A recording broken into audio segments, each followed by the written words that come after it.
አሰላሙ አለይኩም ወራህመቱላሂ ወበረካቱ። እንዴት አመሻችሁ ቤተሰብ? ደህና ናችሁ ወይ? ከኔ ጋር ሁሉ ሰላም፣ በያላችሁበት ሰላማችሁ ብዝት ይበል። እንግዲህ ቅድም ጨረቃዎች በጣም እንጃ በጣም ተሰምቶኝ በሀይሚዬና በብሩኬ ያው አንዳንድ ነገሮችን ተናግሬ ነበር ምናምን የተሰማኝን እና ፈጣሪ ቀልብ ይስጣቸው፣ ፈጣሪ ወደ ልቦናቸው ይመልሳቸው። ምን አይነት ነገር ውስጥ እንደገቡ ፈጣሪ ወቀው። እኔ እንጃ። ሌሎችም እኔ በዙሪያቸው ያሉት በቃ ትልልቅ ሰዎች የነሱ ጓደኞች እኔ እንጃ አላቅም። የሚያስቆማቸው ሰው የለም፣ የሆነ ተው የሚላቸው ሰው የለም እላለሁ አንዳንዴ ማለት ነው። በቃ የሆነ ስራቸውን ሳይ እንደዚህ የሚዘላለፉትን ነገር ምናምን በቃ ይሄን ነገር ተው። እንዲሁ ካሜራ ማኑ ራሱ ቁሞ መቀረጹ የምሬን ነው። እንደዚህ አይነት ነገር እየተነጋገሩ ካሜራ ማኑ ራሱ አረ ይሄ ይደብራል እንዴ! ይሄ ሚዲያ ላይ መውጣት የሌለበት ነገር ነው። ምን ናችኋል? ወደ ራሳችሁ ተመለሱ ምናምን ብሎ ሰው እንትን አይልም እንዴ? አረ በፈጣሪ። እና አሁን ደግሞ በምሽት እንግዲህ ብሩኬ በጣም አዝኖ በጣም ከፍቶት ምናምን መጥቷል ማለት ነው። ይሄ ስፖርት እንትኑን ኢንስታግራም ላይ ነው ስቶሪ ላይ ያደረገው፣ ቲክታክም ላይ አድርጎታል ምናምን።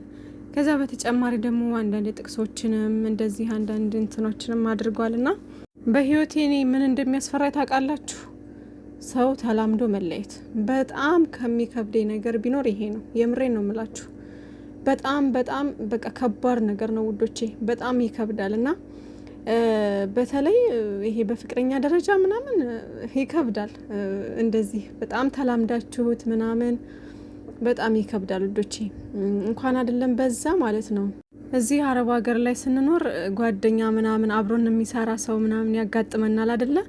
እና በተለይ እኔ አሁን እዚህ ባለሁበት ነገር ብዙ ጊዜ ጓደኞች ያጋጥሙኛል አብረውኝ የሚሰሩ ምናምን ማለት ነው። እና እነሱ ኮንትራታቸውን ጨርሰው ወይም ደግሞ አልፈልግ ብለው ምናምን ሲወጡ ማለት ነው ስቅስቅ ብዬ ነው ማለክ ሰው በጣም እኔ እንጃ በጣም ነው የሚከፋኝ ምናምን። አልወድም በቃ ሰው ለምጄ መለየት አልፈልግም ምናምን ነገር በጣም ይከብደኛል። እና እስቲል እንደዚህ ሳወራ ራሱ እንባ ያንቀኛል፣ ለምን እንደሆነ አላቅም። እና ሰው በህይወቴ በጣም በቃ የምፈራው ነገር ቢኖር ተላምዶ መለየት በጣም ይከብደኛል፣ በጣም ነው የሚከብደኝ። እና አሁን ብሩኬ ደግሞ ስቶሪ ላይ ያደረገውን ነገሮች ሳይ በቃ እኔ እንጃ በጣም ነው የከፋኝ ምናምን ነገር ማለት ነው። እና ውዶችዬ ሁሉን ነገር ፈጣሪ ያስተካክለው። ብሩኬ አሁን ላይ እያነበብኩበት ያለሁት ነገር ምንድን ነው? በቃ አሁን ላይ እንደምታዩት በቃ በፊት ያላየንበት ሁሉ ባህሪ፣ በጣም ተናዳጅ፣ ግልፍተኛ ይሆናል አይደለ? ሁሉም ነገር ስልችት ያለው ነገር የለም። በቃ ምርር ያለው እንዴት ነው? እንደዚህ አይነት ነገር ነው አሁን ፊቱ ላይ እያነበብኩበት ያለሁት ማለት ነው። በቃ ብሩኬን እኛ ስናቀው በጣም ጨዋ ነው፣ ሰው አክባሪ ነው፣ በጣም ብዙ ነገር ማለት ነው። እና አሁን ላይ ግን አለመታመኑ፣ ማንም የሚረዳው ሰው የለም። ሁሉም ሰው እሱ ላይ ነው የሚፈርደው ምናምን። በቃ አለ አይደለ? ሁሉም ነገር ስልችት ብሎታል። በባዶ ሜዳ እየታገለ እንዳለ አይነት ሰው ተሰምቶታል። ገባችሁና? በዛ ላይ አሁን ላይ በቃ ያመቶ የሆነ ሲናገረው ምናምን ሀይሚዬ አልተረዳው ስትል እንደገና ወንድሟ ጣልቃ ገባ፣ ነገሩ ከበደ ምናምን። በቃ ብስጭጭት ነው አሁን እያለ ያለው ማለት ነው። ምንም የሆነ በቃ አግሬሲቭ ነው በጣም እየሆነ ያለው ማለት ነው። ምንም ራሱን እንትን እያረጋጋ አይደለም ምናምን ነገር። ግን በጣም እኔ አሁን እንደዛ ሆኖ እንኳን ማለት ነው ዛሬ ፎቶውን ምናምን ለማውረድ ሲላ አይታችሁታል፣ አልቻለም፣ አላወረድም ምናምን። እና ብሩኬ የሆነ የእናት አንጀት ነገር ነው ያለው፣ አይቆርጥም በነገሮች ላይ። እና የለመደውን ሰው መለየት ደግሞ በጣም የሚከብዱ አይነት ሰው ነው። ከዚህም በፊት ተናግሯል ሀብ ፕራንክ ያደረገው ሰዓት። አሁን እንኳ እዚህ ጋር እዛ ጋር እንኳን በቅርቡ ስትለዩኝ በጣም ነው የሚከፋኝ፣ እንኳን አይደለም እንዲህ ተለያዩ ብለህ ምናምን ብሎ ተናግሮ ነበር። የምር ሱብሃንአላህ፣ ያንን ጊዜ ካስታወሳችሁት ማለት ነው። አሁን ላይ ግን በግብዳው የሆነ ነገር መጣባቸውና የምሬን ነው የምላችሁ። ይሄ ነገር ግን ኤፍሬም ባይገባበት ኑሮ ይስተካከል ነበረ። ኤፍሬም መግባቱን አሁን እንደዚህ ይበልጥ ነገሩን ግልብጥብጥ ያደረገው ማለት ነው። ምክንያቱም ኤፍሬም ወይ መጀመሪያ እሱን ቢያናገረው በስነ ስርዓት በክብር በቃ አለ አይደለ? ሁለቱንም ቁጭ አድርጎ ለማናገር ቢሞክር ወይ ደግሞ ብሩኬን ቢያማክረው ምናምን በቃ የተሻለ ነገር ይሆናል። ወይም ደግሞ ለማስታረቅ ቢሞክር እንኳ የሆነ ጥሩ ነገር ይመጣል ብዬ አስባለሁኝ። ምክንያቱም እዛ ጋ አሁን ሀይሚዬ ስሜታዊ ናት፣ ልትረዳው አልቻለችም ምናምን ነገር የለም። እንዴት ነው በቃ አለ አይደለ? ቤትም ተቀመጭ ሲላት ከበዳት፣ እሱንም ለመለየት ከበዳት ምናምን በቃ ሀይሚዬ የሆነ ግራ የተጋባው ስሜት ውስጥ ነበር ያለችው ማለት ነው። እና በዛን ስሜት ውስጥ አሁን ወንድምየው በቃ እንዲህ ነው ምናምን ብሎ እሷንም አናግሮ ብሩኬንም አናግሮ ለማስታረቅ ወይ ለማስማማት ቢሞክር ኑሮ ነገሩ ባልከበደ ነበረ። ግን ኤፍሬም መጣ በቃ ብድግ አድርጎ ነይ ውጭ ሁለተኛ ድጋሚ እዚህ ቤት እንትናቴ ምናምን ብሎ አስፈራርቶ ሁሉ ምናምን የወሰዳት አይደለ። በቃ ያ ነገር እስከ ዛሬ ድረስ እሷን ወደሱ ለመመለስ በቃ እምነቷን ለማግኘት እንድትረዳው ለማድረግ ብዙ ነገር ያደረገው ነገር በቃ ይሆናል አይደለ። ዋጋ ቢስ ሲሆን እንዴት ነው የሚሰማችሁ ውዶቼ? ተረዱ፣ አንዳንዴ ተረዱና ያ ስሜት ነው እኔ እየተሰማኝ ያለው ብሩኬ ላይ የሚያነበብኩት ያለሁት ያን ነገር ነው ማለት ነውና አሁንም ሀይሚዬም ቢሆን ትጎዳለች ለተወሰነ ጊዜ የሚሆን ለምንም ቢሆን ብቻ ግን መለየት ከመጣ ፈጣሪ ሰይጣን ጆሮ ይደፈን፣ አንድ የሚያደርጋቸው ነገር ይምጣልን። ምክንያቱም ቤተሰብ ስለገባ ነው ይሄ ነገር የከበደው እንጂ እንደ በፊቱ ተጨቃጨቁም ተፋለጡ ምናሉም እርስ በርሳቸው ቢሆን ኑሮ ይፈታ ነበር ችግሩ። የምሬን 100% ይፈታ ነበረ። ገባችሁ? እና ቤተሰብ በመግባቱ ነው ነገሩን እያካበዱ ያለው ማለት ነውና ይሄ ነገር በጣም ይከብዳል ለሀይሚዬም ቢሆን ማለት ነው። አሁን ላይ ዛሬ ላይ እንደዚህ ሁና እንደተናገረችው ምናምን እንትን አትልም። ቤት ሂዳ ሆዷ ይባባል፣ ውስጧ ይከፋዋል ምናምን ሌላ ነገር አለ አይደለ? ይከብዳል። በአንዴ ነገሮችን መርሳት ይከብዳል እኮ። ግን ለምን ሰው እየተዋደደ ለምን ይለያያል? በሰው ምክንያት እየተዋደዳችሁ ፍቅር ሳያንሳችሁ በቃ አለ አይደል መጥፎ ነገር ማነጋገር ትታችሁ ምን አለበት ፍቅራችሁን አስበልጣችሁ በቃ ሁሉን ነገር እርግፍ አድርጋችሁ ትታችሁ ይቅር ተባብላችሁ ምናምን። የምሬን እኮ ነው። ፍቅር እኮ ያሸንፋል ዶቼ። ደግሞ በፍቅር ማለት ነው ፍቅር ሲኖር ደግሞ መደማመጥ አለ፣ መከባበር አለ ምናምን። ቁጭ ብላችሁ ካወራችሁ ደግሞ ችግሮች ሁሉም የማይፈቱበት ነገር የለም። ምንም የሚከብር ነገር የለም። ዋናው ፍቅር ነው ለሰው ልጅ። ፍቅር ካለ በቃ ሁሉም ነገር ሙሉ ነው። እኔ እንደዛ ነው የሚሰማኝ። በጣም የሚወደኝ በጣም የሚያከብረኝ የሚያፈቅረኝ ወንድ ካለ ምንም ነገር ለኔ ቀላል ይመስሉ ነው የሚታየኝ። የምሬን ነው። ችግር ቢፈጠር ራሱ ያ ልጅ ካዳመጠኝ በቃ ፖላይት በሆነ መንገድ የሚያወራኝ ከሆነ የሚያናገረኝ ከሆነ በቃ ነገሮች ሁሉ ይፈታሉ። እዚህ ጋር እኮ ሀይሚዬም ምንም በክብር የምታወራው ነገር የላትም። ብሩኬም ቡግግ እያለ ምንም አይረጋጋም። በክብር የሚያወራው ነገር የለም። በቃ ሁለታቸውም እልከኞች። ስለዚህ እንዴት ነው ነገሮች ሊፈቱ የሚችሉት? አሁን ዛሬ በቃ በኮሜንትም በቲክቶክም በምንም መጀመሪያ ክብር ይበልጣል። ብሩኬ ለምንድን ነው ብሩኬ አበዛሃው፣ ብሩኬ እንደዚህ አልከው የምትሉ ሰዎች አሁንም ብዙ ናችሁ።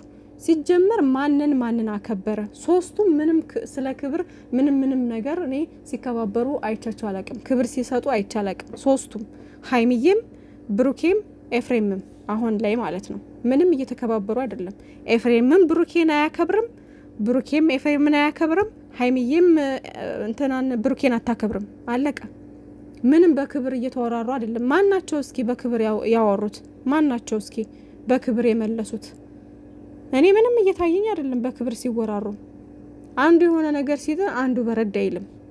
አንስቶ ሌላ የባሰውን አንስቶ ይጭናል።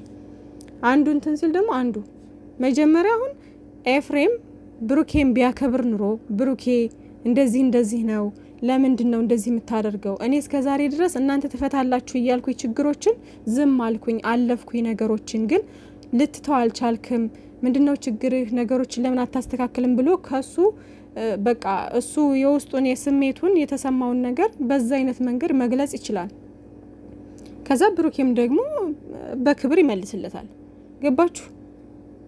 አሁን እኮ ብሩኬ እየተናደደ ያለው ለምን አላከበረኝም ነው መጀመሪያ። ምክንያቱም በመጀመሪያ እኮ የመጣው ኤፍሬም ነው አይደለ? ወደ ቤት እንደዛ እኔ በሌለሁበት ከሚወስድ እኔ ለምን በቃ አልክብሮኝ ምናምን እኔ ለምን አላዋራኝም ወይም ለማስማማት አልሞከረም ነው እሱ እያለ ያለው። ገባችሁ? ከዛም በኋላ ደግሞ ተገናኝተውም የተነጋገሩት ነገር ጥጋብህ ተነፈስልሃል እንደዚህ ነው ይላል ኤፍሬም። እሱም ደግሞ ምና የሆነ እኔ በተግባር ነው ማሳየህ ምናምን በቃ ሌላ ነገር ውስጥ ማለት ነው። ሀይሚዬም እዚህ ጋር ደግሞ ሌላ ነገር ፈጣሪ። አሁን የዛሬው ንግግራቸው እኔ አልደግመውም፣ አላወራውም። በቃ የዛሬውን ንግግራቸውን አላወራውም። በጣም በጣም በጣም ከባድ ነው። ሰው መለያየት ካለ በሰላማዊ መንገድ መለያየት ይችላል። በዚህ ልክ ምናምን እንዴ! እናንተ ራስ በራሳችሁ ያልተከባበራችሁ ማን ነው የሚያከብራችሁ? እናንተን ማን? ኦዲየንስ አሁን ዛሬ ሀይሚዬ የተናገረች እንዳለ በሙሉ እነዛ ሰፈር የሚናገሩት ነገር ነው በሙሉ። በራሱ የሆነ የበታችነት ስሜት ይሰማዋል ምናምን እያሉ ሲለፈልፉ ነበር። ያንኑ ተናግራለች ምናምን በቃ ሁሉም እንዳለ የኦዲየንስ ምን አለበት ጥሩ ጥሩ ነገር የሚያወሩትን ኦዲየንሶችስ ብሰሟቸው፣ እናንተን የሚመክሩትን ስለ እናንተ የሚለፉትን ጥሩ ጥሩ ምክር የሚሰጡትን ነገር ብትይዙ ምን አለበት? በዛ ነገር ብትሰሩስ? ለኛም ትምህርት ይሆነናል፣ ለእናንተም ክብራችሁን አያሳጣም። ቤተሰብም ጋር አትሄዱም። በዚህ ልክ ክብራችሁን አውርዳችሁ በዚህ ልክ ቤተሰብን እየዘረጠጣችሁ እንዴ! አይከብድም? እኔ ካሜራማኑን ቢያረገኝ እኔ ይሄን ነገር ፖስት አላረግም። በእርግጥ እሱ ምን አገባው? ያው ፖስት ይሉታል ይፖስታል። ግን እንዴት ነው ነገሩ? እኔ በጣም ይገርመኛል። እና ታው ወደ ራሳችሁ ተመለሱ። ምን አይነት ነገር ነው በቃ የተነፈሰባችሁ እናንተ ላይ? ምን አይነት ነገር ምንድነው የገባባችሁ እንዴ? በቃ እንደዚህ መጥፎ ነገር የምትመላለሱ ከሆነ አይ ይሄ በቃ ለሚዲያ የሚቀርብ ነገር አይደለም፣ ይሄን ነገር ማቆም አለብን እንኳን ብላችሁ አንድኛችሁ የሆነ እንትን አትሉም? አታገናዝቡ እንዴ? ምንም ክብር የሚባል ነገር እያየሁ አይደለም። ማናቸውም ላይ ዝም ብላችሁ አንድ ሰው ላይ ብቻ አጠፍጥፉ የሆነ ነገር። በቃ ማናቸውም ላይ ክብር እያየሁ አይደለም። እና ባለፈው የፖስተው ስቶሪ ላይ ያደረገው ነበረ ልቤ አይጉደል እንጂ በሰው ያለው ተስፋ በመጪው ይካሳል በሄደው የጠፋ የሚል ነገር ፖስት አድርጓል ማለት ነው። እውነት ነው። ፈጣሪ የነገን እኮ እሱ ነው የሚያውቀው። እሱ ያዘልንን ይዞልናል የተሻለ እንጂ ምንም እንትን ያለ አያመጣብንም። ያው ሁሉም ነገር ልባችን ንጹህ ከሆነ ውስጣችን ንጹህ ከሆነ ለሰው ክፉ ማናስብ ከሆነ ዛሬ በቃ በነገሮች ስብር ብንልም ነገ ደግሞ ልባችንን የሚጠግን ጥሩ ነገር ይገጥመናል። እና ይሄ በሁሉም ነገር ያለ ነው። ዋናው ለሰው ልጅ ጠንካራ በቃ ወደፊት ማሰብ፣ ሰው እኛን ለመጣል የፈለገውን ነገር ቢያደርግ እኛ ተስፋ ለመቁረጥ መቻል አለብን። ዋናው ለሰው ልጅ ሰላምና ጤና ነው። ሁሉም ነገር ይቀየራል። ሁሉም ነገር ባለበት አይቀጥልም። ይሄ የታወቀ ነው። ሁለተኛው ነገር ደግሞ በዚች ዓለም ላይ ከልቧ የምትወድህ ማዘሯ ብቻ ነች። ሌላው ጊዜው ሲደርስ ማንነቱን ያሳይሃል ነው የሚለው። እውነት ነው። በቃ ከልብ የምትወደው እናት ብቻ ነች። ሌላው ነገር በቃ ጊዜ የማይቀይረው ነገር የለም። ጊዜ ይቀይራል። ገባችሁና? እንደዚህ ነው የሰው ልጅና ለማንኛውም ሰላማችሁን ያብዛልን። የልቤና ከመሳላውክ ትዝታን መቋቋም አቅቶ ስርቅሽ መንፈስ ጨነቀ። ይሄን ነው እንግዲህ ፖስት ያደረገው ውዶችዬ። እና ይሄን ሳይ ውስጤ ርብሽ ነው ያለው። የምሬን ነው፣ ውስጤ ርብሽ ነው ያለው። እና ለማንኛውም ብሩኬ ወንድሜ አይዞን የኛ መልካም የኛ ጨዋ ሰው የፈለገውን ነገር ቢልክ የፈለገውን ስም ቢሰጥክ እኔ ብሩኬን መጥፎ ሰው ነው ብዬ አልስለው መቼም ቢሆን ማለት ነው። ምክንያቱም ከምጣዱ የሚወጣ እንጀራ ያስታውቃል ይባላል። እና ምንም ቢሆን እኔ እሱን መጥፎ አድርጌ አልስለውም መቼም ቢሆን ማለት ነው። በዚህ ልክም አግሬሲቭ የሆነው በዚህ ልክም የተናደደው አንዳንዴ ውዶችዬ የሚረዳችሁ የውስጣችሁን የሚረዳችሁ ሰው ስታጡ እንዴት አባቱ እንደሚያም ህመም በጣም ከባድ ነው ውዶቼ። ለማንኛውም ሁሉም ነገር ያልፋል፣ የማያልፍ ነገር የለም። የተሻለ ቀን ይመጣልና ሁላችሁም በቃ በዱዓ በጸሎት አስቧቸው ሰላም እንዲሆኑ። ሀይሚዬም ያለችበት ሁኔታ የሚሰማት ነገር አለ እሷም እና ለማንኛውም ብቻ ሰላማችሁ ይመልስልን። በቃ ምንም የሚፈታ ነገር ነበር፣ ሲምፕል ነገር ነበረ። ብትከባበሩ በቃ ያለውን ነገር በንግግር መፍታት ብችሉ፣ ሀይሚዬ ያለውን ነገር እንትን ብለሽ በቃ ነገሮችን እሱንም ኤፍሬምንም አረጋግተሽ ወደ ቤትሽ ተመልሰሽ ከብሩኬ ጋር አንድ ብትሆኝ ኑሮ ሁሉም ነገር የሚስተካከል ነበረ። በጥሩ ጊዜያቶቻችሁ በመልካም ጊዜያቶች ምን ያክል ብሩኬን ስታመሰግኙ እንደነበር፣ ብሩኬ ምን አይነት ሰው እንደነበረ በጣም ብዙ ስለሱ መልካም ነገሮችን ተናግረሻል፣ መስክረሻል ብዙ ጊዜ ማለት ነው። ብሩኬም እንደዛው። አሁን ግን ያን ነገር ሁሉ ረሳችሁት። ሱብሃንአላህ። እና ብቻ ሰላማችሁን ያብዛላችሁ በያላችሁበት፣ አላህ ይጠብቃችሁ። እና አላቅም ብቻ የነገን ፈጣሪ ነው የሚያውቀው።